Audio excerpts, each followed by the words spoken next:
بسم الله الرحمن الرحيم. In the name of Allah, the Beneficent, the Merciful. بسم الله الرحمن الرحیم. موضوعی بسیار مهمی که میخواهی دربارهش امروز ما مطالب بیان کنم او یکی مو چرا کد مشکلات مقابله نمیتونی واقعا کد مشکلات کی روبرو میشی چی تکنیکایی باید اختیار کنی که مو کد مشکلات کست مقابله کنی لیکن در مره اول مو چرا واقعا نمیتونی کد مشکلات مقابله چند نکات را باید مو شما مد نظر بگیری اگر طرف از این نکات توجه کنی آهسته آهسته مو میتونی کد مشکلات مو مقابله کنی. اولی که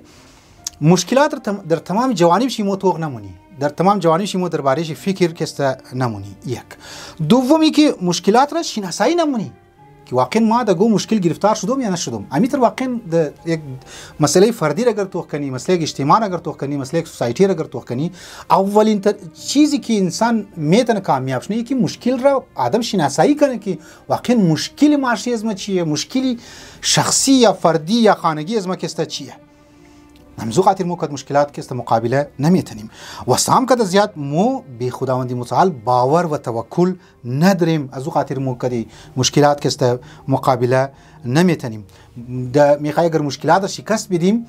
باید کد دیگه که است روابط برقرار کنیم لذا اگر کد مشکلات مو مقابله نمیتونیم مو روابط از مو ارتباط درست کد دیگه که است مو نداره مدیریت درست در زندگی که است مو نداریم دیگه نکته یعنی مو ای که زندگی چطور اندل کنی چطور بچلانی مو نداریم من از مو کوالیتیز موجود نیست نرفتیم که بریم مدیریت زندگی را مهارت هایش را تکنیکایش بخوانیم تا زندگی خود صحیح سمت بریم لذا زندگی که د مشکلات دوچار شد و مشکلات را مو مقابله نمیتونی د خودکشی و د مختلف بیماریای روحی و جسمی که است مو مبتلا میشی. باز که میشه ما این نکته رو میگم مو اعتماد به نفس نداریم و ترس داریم امزو خاطر کد مشکلات که روبرو میشیم مشکلات که چی مقابله نداریم و اصلا کد زیاد توانایی انرژی از خود باور نداریم اعتقاد نداریم تو میتونی مشکل را کسته حل کنی تو میتونی که است مشکل را برطرف کنی لیکن چون اعتقاد نداری بریز خود خو مشکلات کسته برطرف نمیشه و مقابله نمیتونی چون از مشکل ترسیده و سخت میگیریم از مشکل ترس مخوریم از مشکل انسان باید ترس نخوره امزو خاطر میگه بچه که از تاریکی ترس خورد بو بردمزو تاریکی یا خود اگر از تاریکی ترس خوردی که پس ما درو ایکیال درو مایا یا باباو درو مایا بلا درو مایا تو برو مونج دمزو تاریکی خود قرار بدی نه ایکیال است نه بلا است نه یگو جین و غیره است. برای ازی که مو مشکلات رو مقابله نمیتونی از این خاطر است که مو گفتم مو همیشه گفتم مو برنامه‌ریزی نیه پروگرامینگ که استمانی از مو نیست مو دیگه نکته که مشکلات که مقابله نمیتونیم افکار مثبت نداریم پوزیتیو سوچ نداریم و استمام که زیادی که برای ذیکی که یک مشکل مو گرفتار شنی قبل از اینکه برای این مشکل کدی گو مشکل مو گرفتار شنی روبرو شنی جلوگیری نمونی یعنی مو